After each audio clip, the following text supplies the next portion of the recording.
Assalamualaikum warahmatullahi ta'ala wabarakatuh. Bismillah, alhamdulillah, la hawla wa la quwata illa billah. Wassalatu wassalamu ala rasulillah, la hawla wa la quwata illa billah. Qala rabbi syrah li sadri wa yassir li amri wa hlul 'uqdatam min lisani yafqahu qawli. Asbahna wa asbahal mulku lillah, la hawla wa la quwwata illa billah. Asbahna wa asbahal mulku lillah, la hawla wa la quwwata illa billah. Bismillahilladzi la yadurru ma'asmihi syai'un fil ardi wa la bis sama'i wa huwa as-sami'ul 'alim. Alhamdulillah, pagi ini kita jumpa lagi dengan channel Hias Indonesia Official dan ingin memaparkan teknik hias main yang akan kita bahas step by step untuk mempermudah pembahasan kita tentang bagaimana pikiran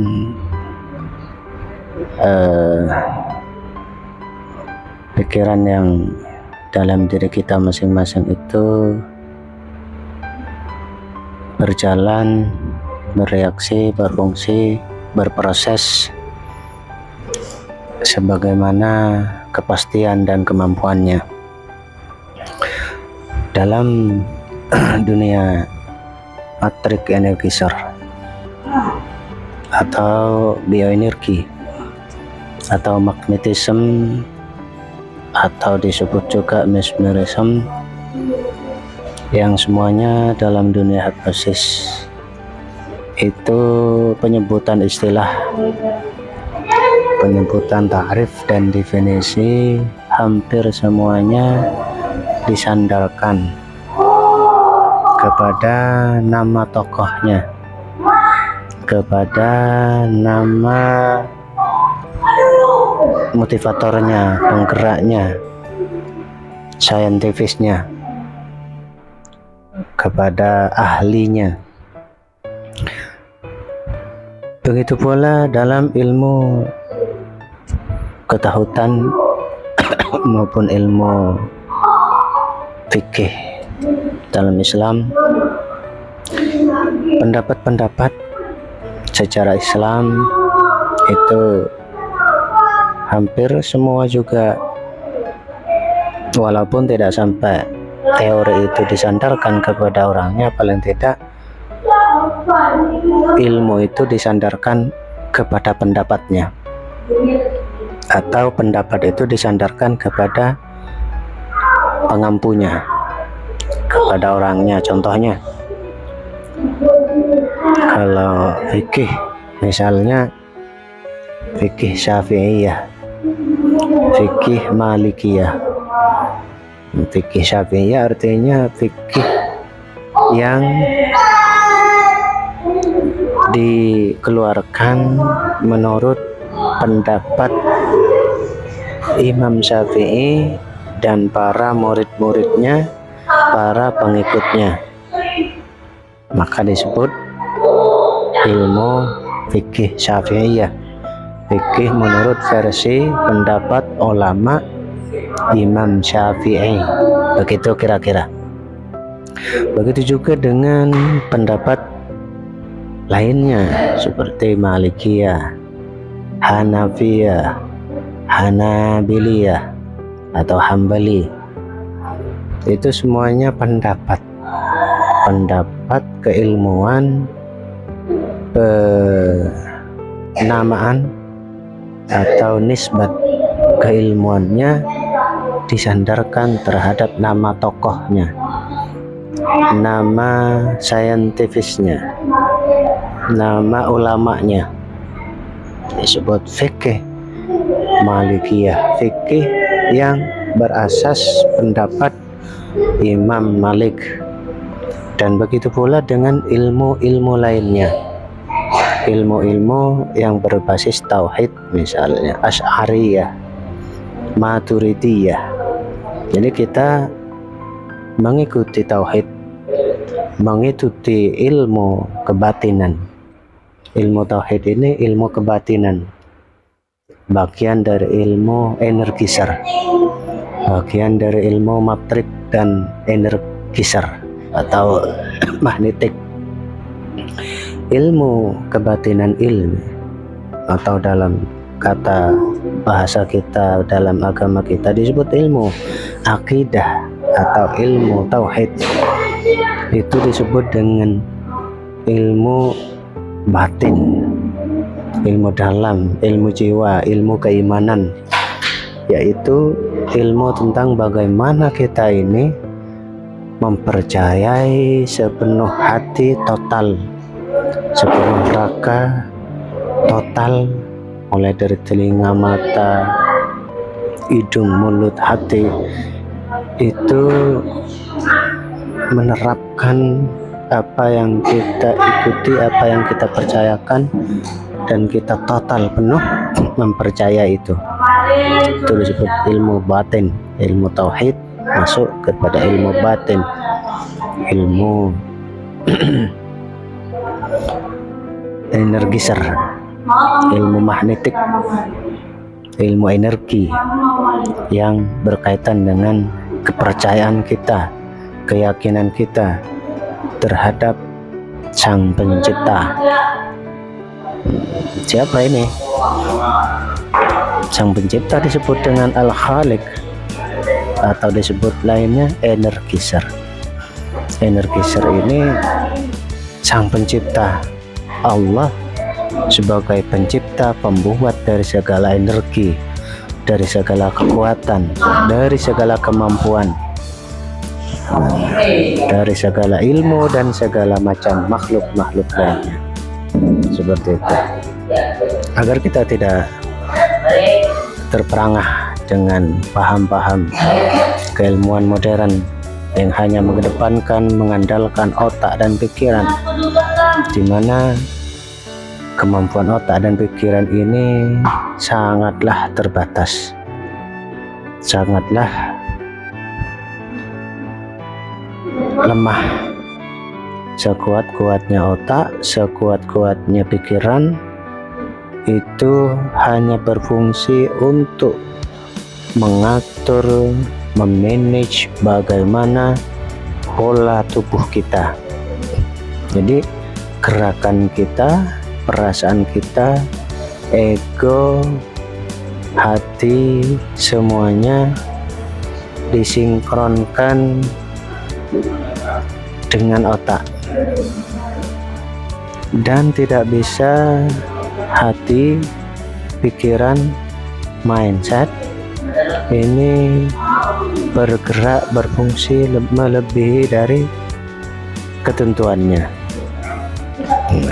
Contohnya nih, kalau dalam bahasa kita, ya Allah, aku izinkan pikiran bawah sadarku untuk mengakses pikiran bawah sadarnya si A. Ini ada dalam ilmu alfa telepati. Alfa telepati ini mengakses pikiran bawah sadar orang lain oleh pikiran bawah sadar kita sendiri. Kalau kita logikakan, sejauh mana kemampuan pikiran kita bisa mengakses pikiran bawah sadar orang, maka di sini akan terjadi pertentangan batin dalam diri kita. Kayak apa sih pikiran kita bisa ngomong, ketemu dengan pikiran orang lain sampai kemanapun dan dimanapun, mengakses sistem ini masih dalam tanda tanya besar, karena otak ini berada dalam otak kita, ada dalam kepala kita, ada dalam struktur tubuh bagian kita, sama dengan anatomi yang lain, mata, telinga, hati, badan dengan yang lain sama. Jadi struktur tubuh kita termasuk bagian otak ini punya kemampuan yang terbatas. Memang otak yang paling dominan untuk mengatur segalanya, namun tidak segalanya itu diatur oleh otak, termasuk ketika kita mengolah energi, termasuk kita ketika memperdalam kebatinan kita, metafisik kita, memasuki kepada alam ruh kita. Ini yang belum kita bahas ketika kita membicarakan pikiran bawah sadar dan membicarakan tentang metafisik dan membicarakan tentang kebatinan. Ini sering bablas, dalam artian seakan-akan itu pikiran kita, bawah sadar kita yang bertindak, yang memproses, yang menjalankan hakikat dari apa yang kita inginkan. Padahal sejatinya pikiran itu mentok-mentoknya hanya bisa fokus, tenang, rileks, bisa memasuki pikiran dalam, tapi bukan berarti sampai dia bisa mengakses urusan-urusan luar yang jauh dalam jangkauan kita. Artinya apa? Pikiran bawah sadar, pikiran sadar, pikiran tidak sadar, ya begitu-begitu saja, hanya berada dalam ranah yang bisa kita lakukan. Kalau sudah bukan ranahnya, seperti contoh berbicara kepada orang lain dengan jarak jauh, ketemu seakan-akan ketemu dengan orang lain dengan jarak jauh, bahkan mengizinkan pikiran kita berbicara dengan pikiran orang lain, itu di luar logika dan di luar nalar. Ini yang perlu diperdalam lagi. Ilmu kebatinan, ilmu metafisika, ilmu energetik ini berkaitan dengan roh. Mungkin kalau boleh saya paparkan di sini, ketika kita bisa memasuki kepada pikiran bawah sadar, lalu kita perdalam lagi, ada pikiran yang disebut dengan mindset roh. Mindset roh lah ketika kita bisa mengakses, akan bisa menggerakkan apa yang kita inginkan. Contoh kecilnya seperti ini, ya Allah, aku izinkan mindset roh kita. Ya Allah, aku izinkan roh kita. Ya Allah, aku izinkan roh saya mengakses, pergi, mengakses, bertemu, memanggil rezeki, mencari rezeki, atau mengakses pikiran, mindset roh yang kita tuju orang lain. Ini lebih logis, lebih masuk akal dari sisi bahasa, dari sisi keilmuan, dari sisi teori, yang bisa bergerak dengan jarak jauh, bisa sakti bahasa lainnya, bisa pergi, bisa keluar masuk, bisa nyambung frekuensinya, bisa connect. Itu pikiran mendalam, yaitu di pikiran bawah sadar itu sendiri berada mindset yang disebut dengan mindset rohani, mindset roh, yang tentunya adalah magnet utama, energik utama dalam diri manusia yang harus kita hidupkan. Jadi kita harus benar-benar mengkaji, memahami bagaimana teknik rohani kita, ruh kita, untuk lebih aktif sesuai dengan polanya, sesuai dengan kemampuan dan keilmuannya, seperti itu. Jadi insya Allah sudah bisa membedakan mana yang ranahnya pikiran, mindset. Bahkan saya setuju nih kalau ada orang yang mengatakan pikiran itu hanya satu, tidak ada pikiran sadar, pikiran bawah sadar, pikiran tidak sadar. Boleh-boleh saja, yang ada hanya pikiran gitu saja. Ada yang berpendapat seperti itu. Memang sejatinya, hakikatnya pikiran itu demikian. Pikiran ya pikiran, pikiran sadar, pikiran bawah sadar, pikiran tidak sadar. Itu hakikatnya mentok-mentok di situ aja. Dalam artian apa? Mindset kita ini hanya mampu berpikir dalam ranah yang berhubungan dengan tubuh kita, Misalnya mau makan, perasaan lapar, perasaan mau mandi, perasaan haus, perasaan cemas, takut, perasaan ingin minum, perasaan seksual, dan seterusnya.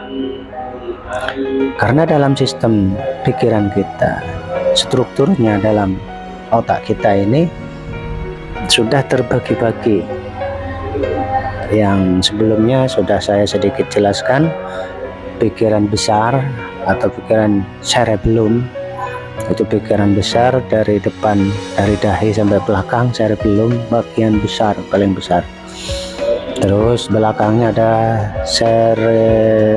cerebrum, itu pikiran kecil di bawah bagian belakang. Lalu ada brainstem, yaitu batang otak yang ada di bawah berdampingan dengan pikiran kecil di bagian belakang, leher bagian belakang, penyambung dari otak ke tubuh lainnya, berada di perbatasan leher bagian belakang, itu batang otak. Dan bagian dalam ini disebut dengan dengan sistem limbik. Akan kita kupas lagi agar sedikit connect, nyambung dengan pembahasan kita yang saat ini. Jadi sistem limbik ini berkaitan dengan memorial, berkaitan dengan suatu yang tidak bisa kita raba, tidak bisa kita pegang, tidak bisa kita tampakkan. Seperti apa?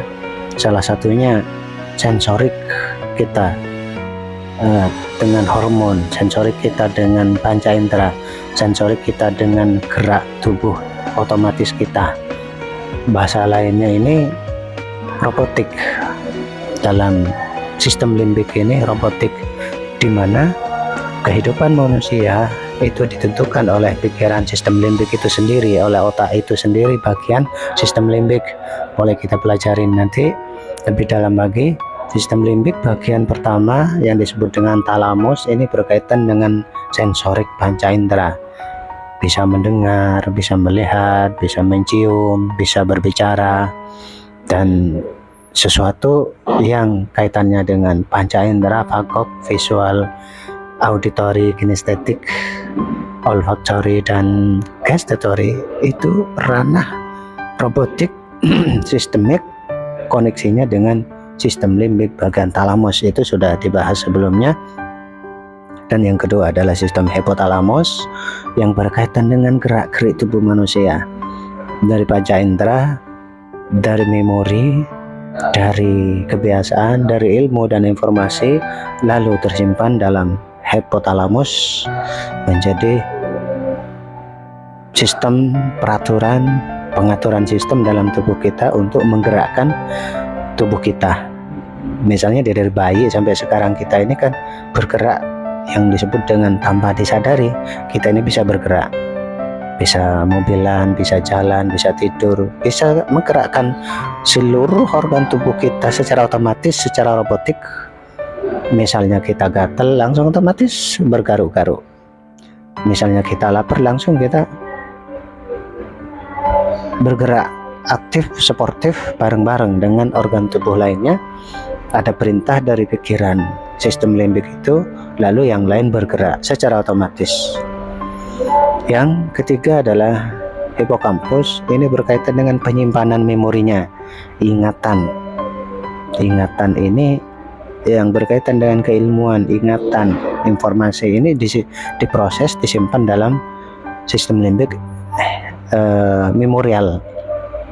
Dan yang terakhir adalah disebut dengan amigdala, yang berkaitan menggerakkan, mengakses, berfungsi untuk menggerakkan software, menggerakkan perasaan, perasaan kita, ego kita, keinginan kita. Jadi sifat-sifat yang sifatnya itu keinginan, kecemasan, rasa lapar, itu tadi rasa marah, rasa dengki, rasa takut, rasa berani, takut kaya, takut miskin, dan lain semacamnya itu berkaitan dengan pikiran, sistem limbik, bagian amigdala. Di situ nanti diperdalam lagi. Ini tugas otak. Tugas otak, kemampuannya, relasinya, kaitannya hanya dengan sistem tubuh untuk memenuhi kebutuhan organ tubuh kita. Bagaimana dengan pikiran yang dianggap metafisik, sampai ilmu mendalam, sampai ilmu batin, itu sudah masuk pada ranah roh.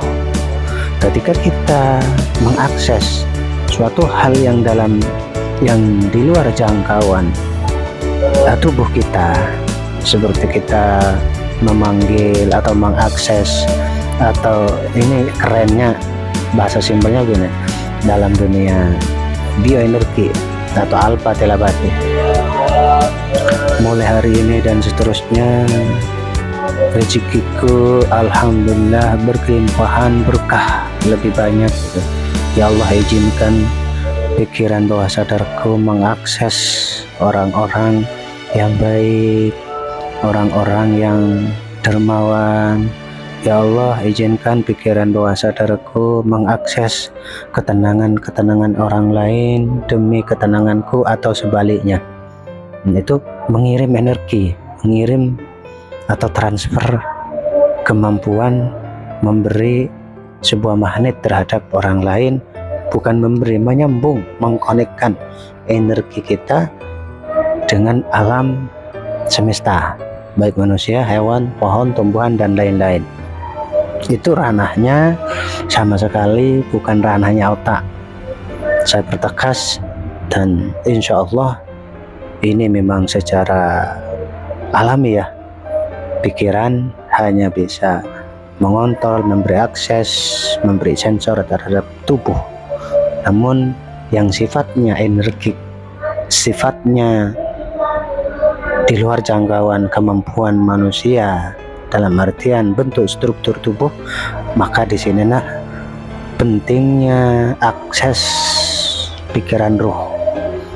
Nah, dunia energik, dunia batin, metafisika itu berkaitan dengan ruh kita. Maka bagi kita sebagai umat Islam, kalau ingin olah energi, maka disitulah energi ruh sebenarnya yang akan mengakses, energi ruh sebenarnya yang akan bertindak, yang akan mengikuti, yang akan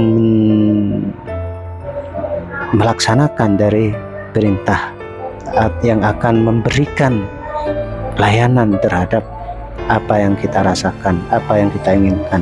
Jadi di sini memang tidak terpisahkan antara otak, pikiran sadar, otak, pikiran bawah sadar, otak tidak sadar, dan otak, mindset, ruh, dan tubuh kita ini memang tidak terpisahkan. Cuma di sini ada batas-batas keilmuan yang tidak bisa dicampur-campur.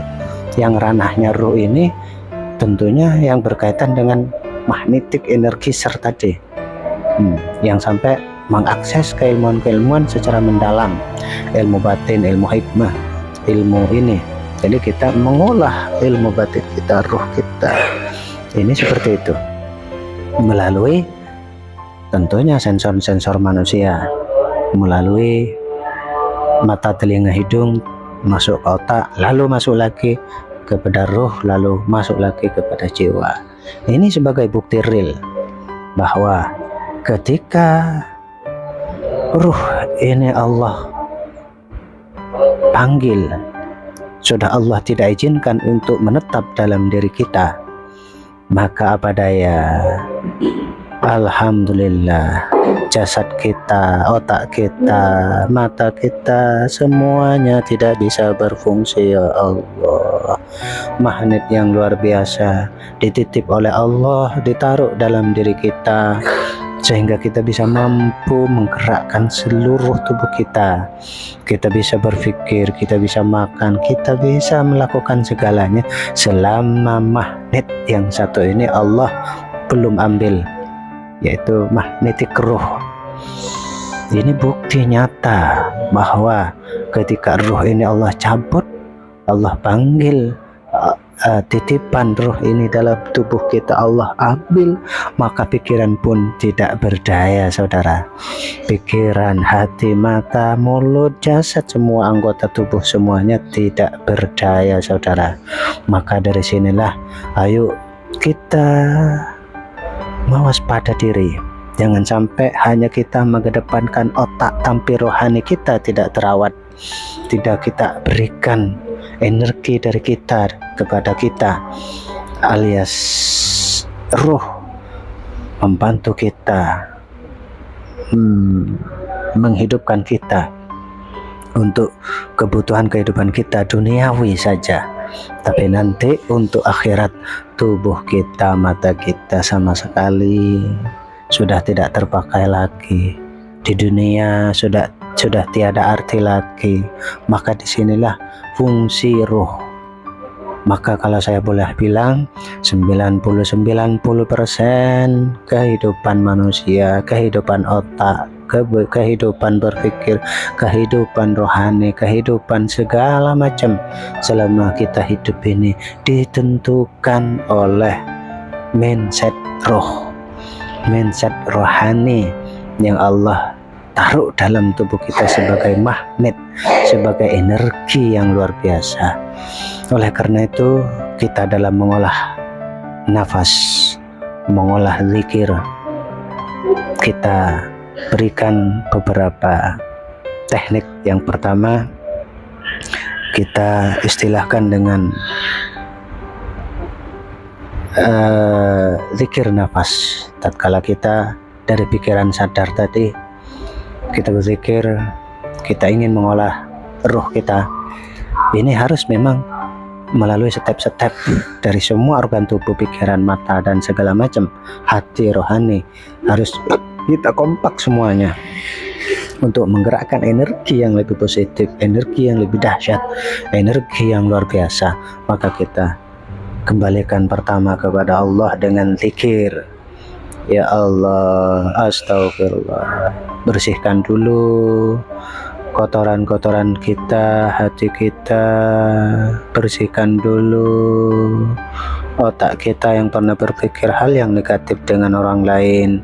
Bersihkan dulu hati kita, barangkali pernah merasakan perasaan yang tidak baik, negatif terhadap orang lain. Astagfirullahaladzim, subhanallah, la haula wala quwata illa billah, dan kalimat-kalimat lainnya yang sudah diajarkan oleh agama kita untuk zikir setiap pagi, sore, zikir setelah habis sholat. Tapi tidak cukup di situ. Ketika kita ingin mengakses magnet kita, energi kita lebih dalam lagi, maka zikir kita olah energi kita setelah memasuki zikir nafas, atau disebut dengan pre-talk, disebut dengan pre-induction. Itu semuanya sebatas lisan. Tapi zikir yang sebenarnya adalah ketika kita mampu memasuki alam relaksasi, khusyuk, pasrah, penuh, tawakal, tenang, rileks, dan semuanya dipasrahkan, sudah menyatu dengan hati, menyatu dengan pikiran, menyatu dengan roh, menyatu hanya kepada Allah Subhanahu wa Ta'ala. Maka kita akan jauh lebih tenang, lebih rileks, lebih santai, jauh lebih memasuki pada alam relaksasi. Maka zikir-zikir kita setelah membersihkan, maka kita akan semakin tenang, khusyuk. Maka zikir kita akan menjadi non-verbal, dari la ilaha illallah, astagfirullah, berbentuk suara. Setelah terbentuk suara, semakin nyaman, tenang, rileks, khusyuk, fokus, maka zikir kita akan menjadi zikir nafas. Zikir nafas ini zikir yang diolah dalam diri kita, tenang, memasuki pikiran, relaksasi. Apa yang kita bacakan, apa yang kita pikirkan, masukkan. Dan bacakan dalam hati dan pikiran, penuh tenang, rileks, astagfirullah, la ilaha illallah, dibaca sepuas-puasnya sampai benar-benar tubuh kita nyaman. Sama dengan ibadah lainnya, kalau kita hanya beribadah dalam lisan saja, tidak khusyuk, tidak tenang, tidak rileks, tidak tumak nina, kerusa-kerusu, tidak happy, tidak bahagia, dan lain semacamnya, maka ibadah kita hanya ibadah lisan. Omong tok bahasa lainnya, omong tok atau omong kosong. Kita beribadah kepada Allah tidak sampai disiasati, tidak dinikmatin, tidak dirasakan, tidak merasakan ketenangan dalam tubuh, dalam hati kita, maka secara otomatis zikir kita hanya sebatas zikir luar saja, zikir kulit saja. Kalau masak matangnya di luar saja, kalau makannya makan kulitnya saja. Itu kalau kita terbiasa zikir hanya zikir lisan. Memang lisannya berzikir, lisannya mengaji, membaca, lisannya selalu wirid zikir. Tapi perlu diketahui saudara, yang paling penting ketika kita sudah memasuki kehusyuan, tumak nina, tenang, sakinah, mawaddah, dapat cinta, energi, dapat kasih sayang di situ, merasakan kenyamanan, ketenangan, kehusyuan, disitulah akan terasa sholatnya nyaman, zikirnya nyaman, tenang, rileks, mulai masuk ke tubuh relaksasi, semakin dirasakan. Ini yang terpenting, dirasakan. Jangan sampai kita ini tidak merasakan apa-apa dalam tubuh kita dari setiap apa yang kita lakukan. Rasakan, nikmati, syukurin. Tapi ini sudah terbentuk zikir lisan, dari lisan ke nafas, maka kita tinggal merasakan aja. Jadi zikirnya berbentuk rasakan di setiap tarik nafas, menghirup energi, menghirup oksigen. Alhamdulillah, ucapkan syukur, alhamdulillah bisa bernafas. Ketika kita membuang nafas, alhamdulillah, niatkan, rasakan membuang energi negatif yang berada dalam tubuh kita. Ketika pembersihan dari perasaan, dari hati yang kotor, kita tarik nafas dalam, niatkan dalam diri kita, dalam tubuh kita untuk menarik energi positif dan menarik oksigen yang merupakan kebutuhan utama kita dalam hidup ini. Tarik nafas, buang lewat mulut, tegap badan, serius, fokus, tenang. Tarik nafas lagi, buang lewat mulut, saling ucapkan. Semua zikir-zikir diucapkan dalam alhamdulillah. Rasakan ya Allah, la ilaha illallah, Muhammad Rasulullah, semuanya terbentuk nafas. Tarik nafas lagi, semakin tenang, semakin rileks, semakin sadar, semakin nyaman, semakin sehat dan bahagia. Itu dirasakan. Rasakan nyamannya, nikmatnya, bahagianya, suksesnya, syukurnya, alhamdulillah. Tapi dalam diri kita, dalam pikiran dan dalam nafas kita. Terus tarik nafas lagi, semakin mendalam. Tarik nafas, zikir terus, alhamdulillah. Ini dalam hati ya, jangan diomongin. Ini sudah masuk kepada level step kedua, yaitu zikir nafas. Zikir nafas ini zikir dalam hati, pikiran, dalam nafas kita. Hanya nggak ada hajalah nafas, tubuh rileks, tenang, nyaman, pikiran menikmati, perasaan nyaman, indah, bahagia. Ucapkan dalam hati dan pikiran, semakin tenang, semakin nyaman, semakin indah. Apa yang ada di luar kita akan menjadi nyaman kalau kita nikmati, kalau kita rasakan, siasati. Harta, benda, keluarga, anak, istri, suami, istri, harta-harta yang lain, justru itu akan menjadi indah kalau kita sudah memasuki kepada alam perasaan, alam zona kenyamanan. Jangan sampai nikmat yang diberikan di luar yang nyata itu menjadi tidak nikmat pada diri kita. Itu artinya apa? Kita tidak memasuki kepada relaksasi kita, menikmatin. Jadi terus kita nikmatin, kita rasakan, terus nafas, tarik nafas, buang lewat mulut, zikir kita masukin kepada tubuh kita, perasaan, sensor, pikiran atas, pikiran bawah, hemisfer kanan, hemisfer kiri, sistem limbik maupun lainnya. Ingat, setiap kita tarik nafas ini dari hidung, ini ada sensor saya sudah bahas tadi, sensor hidung ini masuk kepada otak, lewat kepada amigdala, otak pikiran bawah dan dalam belakang, masuk kepada sistem mind stem atau brain stem, ini yang masuk kepada tubuh bagian belakang. Terus ini ada nafas di sini bagian belakang, dari depan masuk ke otak, masuk ke belakang bagian sini nih, jalurnya oksigen yang masuk ke pikiran ke otak, menjadi hormon, menjadi sel, dalam sel terbentuk lagi menjadi aura, menjadi energi, menjadi kimia alami, menjadi kekuatan yang luar biasa dalam tubuh kita.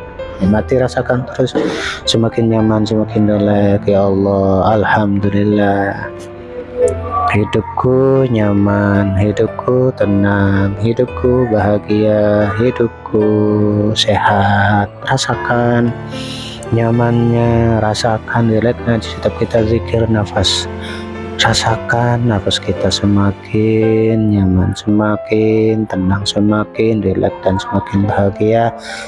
Di saat kita mengendarai, nyamannya dirasakan. Di saat kita makan, rasakan makannya nyaman. Di saat kita bekerja, rasakan pekerjaan itu menyenangkan. Zikir nafas, semuanya zikir. Zikir dalam artian di sini kan mengingat. Zikir dalam arti kata mengingat atau menyebut. Al-Quruni al-Qurukum. Nah, kata Allah dalam surah Al-Baqarah, Fadhkuruni, maka hendaklah kalian zikir atau ingat kepadaku. Fadhkuruni, ingatlah kepadaku, sebutlah namaku. Al-Qurkum, niscaya aku akan mengingatmu. Al-Qurkum, maka aku akan menyebutmu, memanggilmu. Fadhkuruni al-qurukum washkuruli wala takfurun.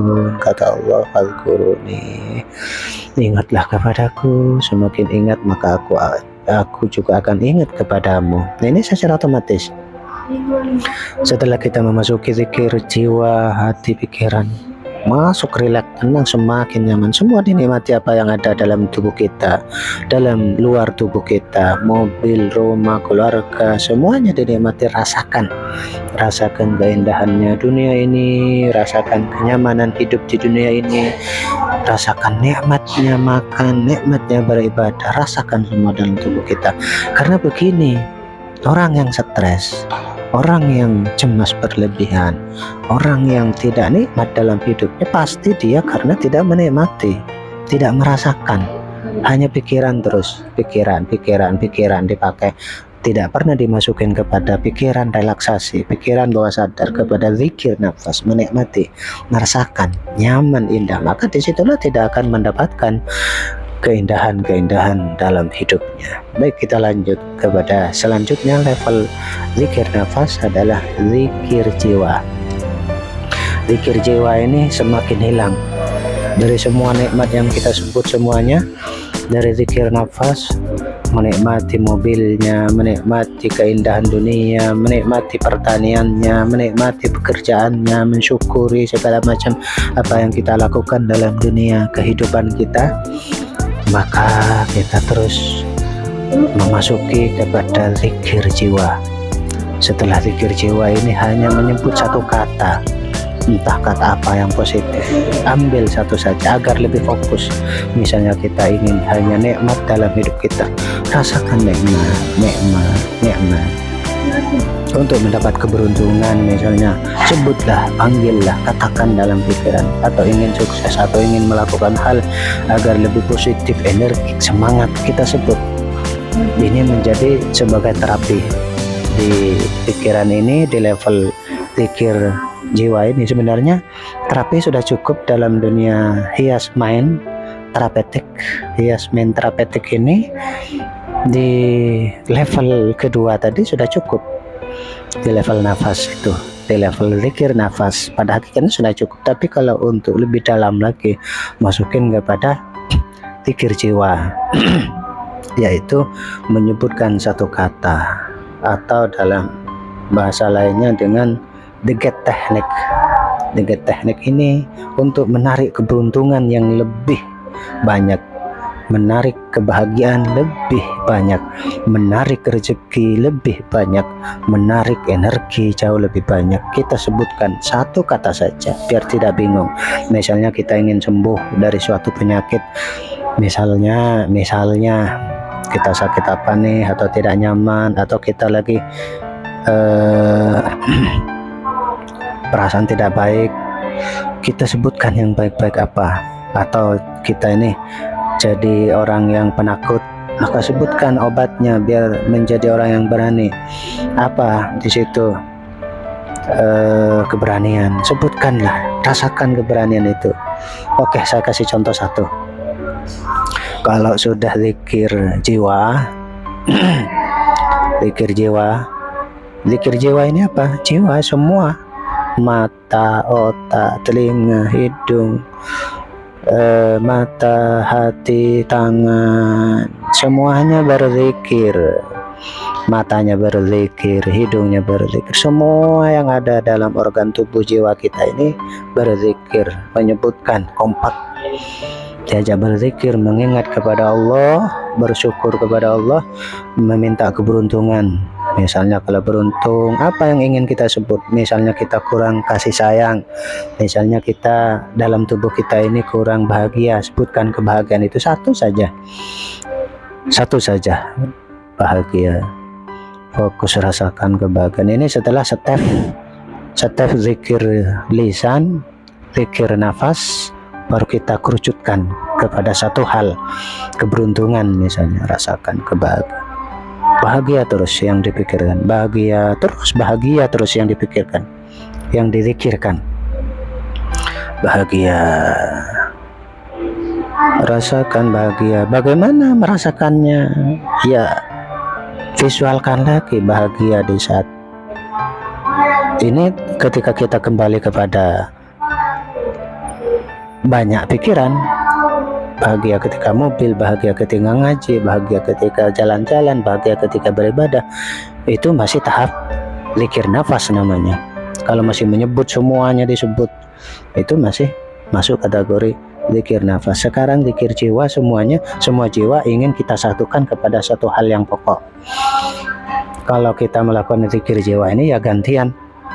Misalnya pagi kita melakukan zikir jiwa untuk menarik keberuntungan atau kebahagiaan atau kesabaran, misalnya nih anak kita, saudara kita, teman kita, atau siapa, atau bahkan diri kita ini kan namanya sabar itu butuh proses.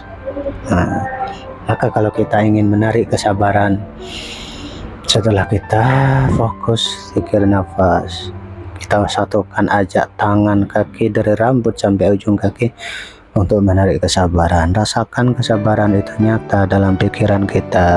Rasakan kesabaran itu ada. Sabar, rasakan sabar terus. Lebih dalam sabar. Atau contoh lainnya cinta. Misalnya kita hanya ingin fokus kepada cinta sekarang. Fokus satu kata positif. Fokus kata positif, satu kata positif. Boleh simbol agama, boleh kalimat zikir, misalnya istighfar, atau simbol agama Asmaul Husna. Misalnya kalau ingin kita rezeki, cukup ya Razak rezeki, pengen lancar rezekinya, memanggil magnet rezeki, fokus ya Razak, terus ajak tubuh kita, rambut, kepala, telinga, perut, kaki, paha, memanggil rezeki. Satu kata. Jadi kita bebas. Ini teknik menarik keberuntungan, menarik kebahagiaan, menarik ketenangan. Jadi cukup satu dimasukin. Karena dari zikir lisan ke zikir nafas kita sudah memasuki relaksasi dan tenang, maka tinggal satu yang kita ingin capai apa. Atau cukup memanggil Allah, misalnya Allah atau Rahman, satu kata terus dan berkata sampai kita mendalam. Relax. Satu kata itu mulai berhilang. Satu kata yang kita sebut itu hilang dalam artian dalam tubuh kita sudah pasrah, sudah nyaman. Misalnya kita sabar atau bahagia atau cinta atau sayang atau apa kita sebutkan, masih ada dalam pikiran kita satu saja.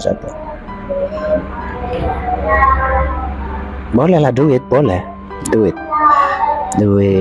Kalau kita rezekinya nggak lancar, bolehlah panggil duit. Disinilah akan kita memasuki lebih dalam. Ketika kita manggil rezeki itu bukan berarti duit bukan berarti rezeki, tapi kita cukup panggil salah satu.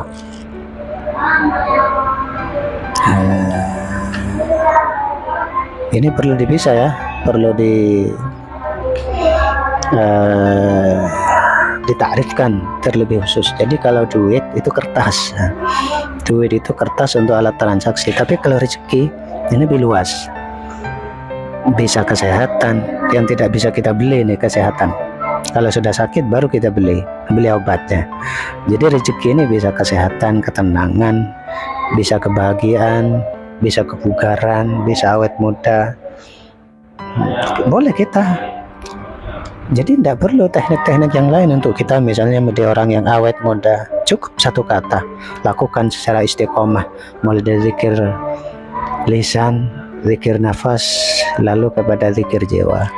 Awet muda gitu.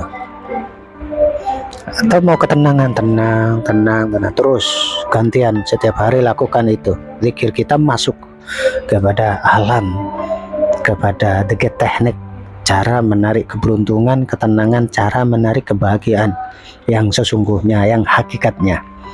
Seperti itu. Setelah kita berzikir satu kata Allah atau rezeki ya Razak, mulai tenang, nyaman, semakin masuk semakin nyaman dan nyata sekali. Rasakan nikmatnya, bahagianya, rasakan sabarnya. Kalau kita menarik kesabaran, rasakan. Saking sabarnya entah kenapa emosi yang negatif, pikiran yang negatif, perasaan yang negatif sekarang jauh lebih positif, jadi nyaman. Lagi-lagi ini masih penjelasan ya. Kalau saya praktekkan ini tidak berbentuk kata lagi, ya wis sabar gitu, sabar terus sampai kata dalam pikiran yang satu tuh hilang dalam artian sudah benar-benar sabar itu masuk dan menjadi sistem dalam tubuh kita hilang. Maka setelah kita hilang, lalu lanjutkan kepada akses selanjutnya, level yang terakhir, yaitu zikir roh. Zikir roh ini terserah, kita pasrahkan kepada Allah. Mau ngomong apa sudah nggak bisa, bukan dalam artian sudah semua. Zikir lisan sudah, zikir nafas sudah, zikir jiwa sudah. Lalu setelah hilang, fokus kepada apa yang ditentukan kepada Allah. Kita hanya berbicara ruh dengan Tuhan Allah. Terserah, kita lepas kayak orang tidur. Wis mau tidur beneran gak apa-apa, biarlah ruh pasarkan. Ya Allah, aku izinkan ruh ini menarik segala kebaikan, energi apa, pasrahkan kepada ruh. Hanya rohnya pasrahkan. Kesadaran kita bahwa kehidupan kita ini digantung oleh ruh ini digantung oleh Allah Subhanahu wa Ta'ala. Nah, pasrah. Jadi orang setengah tidur itu sebenarnya sudah pasrah. Orang setengah tidur atau mau tidur itu sebenarnya sudah masuk kepada zikir ruh. Masalahnya kalau dari step-step sebelumnya nggak dilaksanakan, moro-moro tidur, ya bukan zikir namanya, jadi gentayangan keluyuran kemana-mana istilahnya pikirannya. Akhirnya jadi mimpi buruk, perasaan buruk, tidak tenang, tidurnya bukan tambah sehat. Kalau mau sehat ya itu tadi stepnya, sehat dalam otak pikiran dan jiwa kita sehat. Setelahnya menilai masuk ke pikiran yang mendalam, masuk sedalam-dalamnya. Akhirnya kita sudah tidak bisa berkata-kata lagi, tidak bisa berbuat apa-apa lagi, melainkan kita pasrah, penuh tawakal, khusyuk, tenang, nyaman, tawadhu, qanaah, yakin, pasrah terserah Allah, menyerah kita. Matikan tubuh kita, matikan terus tubuh kita, jangan berpikir apa-apa, jangan minta apa-apa, dalam artian setelah itu, dalam artian ini level keempat ini wis pasrah, nggak usah merasakan, cukup zikir, cukup satu ruh dengan Allah. Maka di situ nanti akan timbul perasaan-perasaan yang aneh-aneh, dalam artian pas mau memasuki pada zikir ruh, kadang masih ingat mobilnya, berarti ini belum lulus. Kalau masih ingat kepada mobilnya, masih ingat kepada anaknya, masih ingat kepada duitnya, kadang duitnya taruh mana takut hilang, kadang masih ingat kepada hatinya, ini zikir nafasnya belum lulus, apalagi zikir jiwa, apalagi zikir ruh. Zikir ruh ini sudah tidak ingat apa-apa, dalam artian tidak ingat apa-apa, hanyalah Allah yang ada dengan ruh kita, hanya ruh berdua, ruh dengan Allah, yang lain sudah hilang. Ibadah zikir.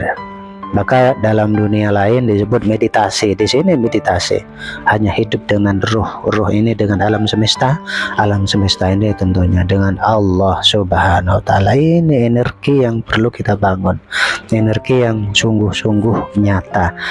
Malah kadang ada peserta klien kita, pelatihan online kita melakukan praktek terapi itu hanya dengan niat, setelah zikir nafas, jiwa, lalu ruh, baru niat, alhamdulillah sembuh katanya. Siapa yang nyembuhin? Apakah dari kita? Enggak, ruh Allah Subhanahu wa Ta'ala. Allah Subhanahu wa Ta'ala menyembuhkan, belum apa-apa kita kadang sudah sembuh total. Ala niyatin sahihah, atas keinginan yang positif, niat yang positif, pasrah kepada Allah. Kalau kita minta kesembuhan, maka kalau kita sudah terbiasa, ada orang sakit dengan menggunakan teknik hias magnetic energizer, ini mudah sekali, atau disebut dengan mesmerism. Itu orangnya yang sudah terbiasa mengolah energi, mengolah nafas, mengolah jiwa, mengolah ruh, seperti itu. Insya Allah demikian. Kalau ada penjelasan yang masih belum jelas, boleh Japri, boleh WA, boleh komen di kolom komentar, boleh nanti di situ ada nomor khusus untuk pelatihan juga, untuk konsultasi juga, untuk lain-lain, karena ini pembahasan tidak cukup 1 jam 2 jam, sebenarnya ini langsung kepada inti-inti yang saya sampaikan agar kita ini bisa lebih nyaman dalam menjalankan cara kita beribadah, cara kita hidup, cara kita menikmati, cara kita bersyukur, cara kita, pola kita, hidup kita, mindset kita. Jadi ini mindset. Jadi mindset, hias mindset ini atau hias men ini masih berada di gelombang alfa dan theta, mentoknya di theta. Jadi kalau gelombang otak di situ, zikir lisan itu alam sadar, zikir nafas itu sudah mulai memasuki pikiran relaksasi, pikiran bawah sadar mulai memasuki. Lalu zikir jiwa itu sudah memulai kepada theta. Ini sisi gelombang. Jadi pikiran sadar gelombangnya, dari 15 sampai 30 itu di theta kita zikir dengan menunjukkan zikir lisan. Itu gelombang pikiran kita ini masih di pikiran sadar, la ilaha illallah, la ilaha illallah misalnya tuh. Dan seterusnya.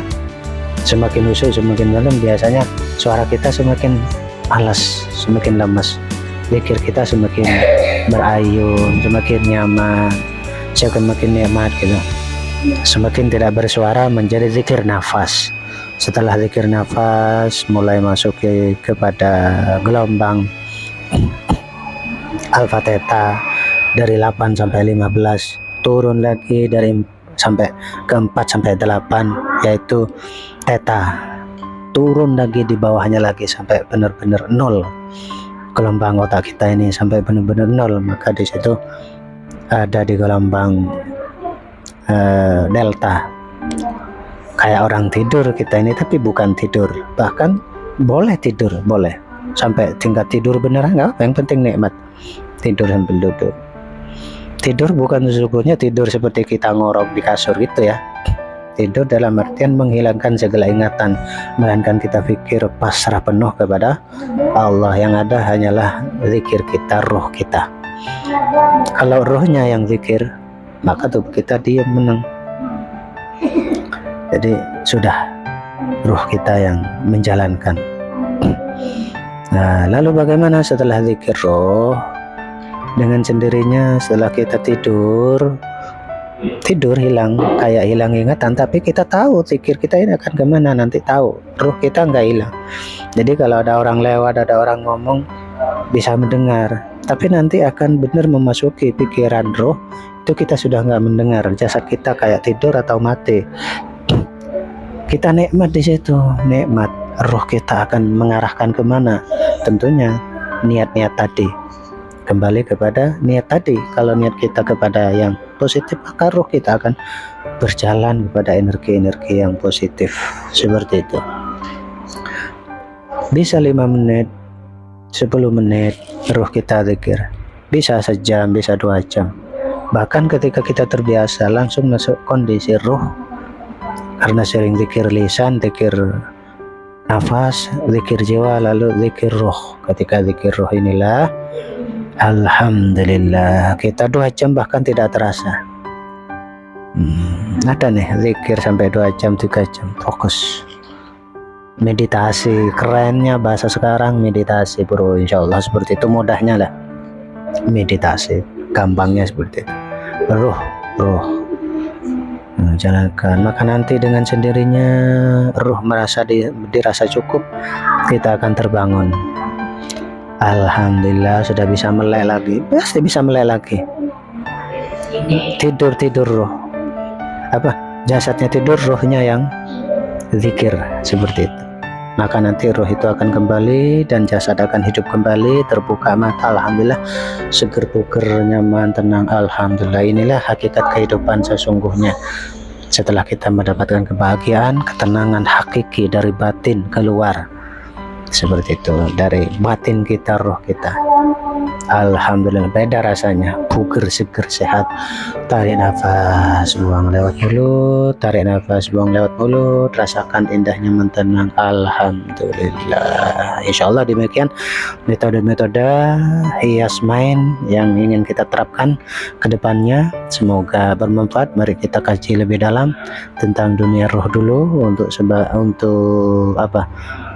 dasar, sebagai ilmu dasar kita, agar kita mengerti dan paham alur dan cara kerja roh nanti ke depannya. Baik, kita sambung lagi ke depannya. Ini sudah cukup panjang, kurang lebih 1 jam. Tidak terasa ini dari subuh materi ini saya coba kupas, karena ada yang bertanya. Biasanya kalau ada yang tanya ya sekaligus saya jawabnya lewat voice, suara, atau lewat video seperti ini, agar teman-teman yang lain yang bertanya tinggal simak videonya, bagaimana dan seperti apa caranya. Tentunya dengan video ini belum tentu bisa memuaskan, belum tentu bisa memberi jawaban terhadap permasalahan-permasalahan teman-teman yang bertanya. Maka teruslah kita belajar di Hias ini. Motonya, jadilah santri abadi, meniru padi, menjadi santri sampai mati, dan kepada negeri selalu kita mengabdi. Seperti itu. Apa artinya? Menjadi santri abadi, santri yang terus belajar dari hidup sampai mati. Jangan pernah puas dengan ilmu. Baru tahu ini udah sombongnya kadang. Baru tahu kita pelajari dari ilmu teknologi, ilmu matematika, terus. Jangan pernah menyerah. Ilmu semuanya dipelajari. Menjadi padi artinya padi itu semakin berisi, ilmunya semakin banyak, kualitas semakin tinggi, padi semakin nunduk, semakin rendah hati. Jangan sombong dengan keilmuan apapun yang kita miliki. Seperti itu. Kepada negeri selalu kita mengabdi. Artinya apa? Dari basis keilmuan, bobot yang kita punya, kita abdikan, kita buang, kita berikan kepada negeri tercinta kita. Kita buang dalam artian apa? Kita membahasakan, ayo kita buang ilmu kita. Ini teknik pengucapan bahasa. Ayo ajarin, ayo ngajar. Biasanya kalau ayo ngajar, ini masih berat kita karena ngajar. Kalau kita buang, bisa apa yang kita punya buang, apa yang kita punya buang. Ilmu semakin dibuang artinya kalau namanya dibuang kayak sampah, sudah nggak ada artinya, sudah nggak ada maknanya. Dalam artian biar kita ikhlas tulus, buang saja kepada orang lain. Orang butuh kasih, buang. Biar ilmu kita tambah banyak. Ilmu semakin dibuang semakin bertambah, ilmu semakin dikasihkan semakin banyak. Itulah ilmu membuang. Buanglah ilmu kita untuk kita mendapatkan ilmu yang lebih baru. Demikian dari saya. Akhir kata, wassalamualaikum warahmatullahi wabarakatuh. Salam Hias untuk Indonesia. Wassalamualaikum.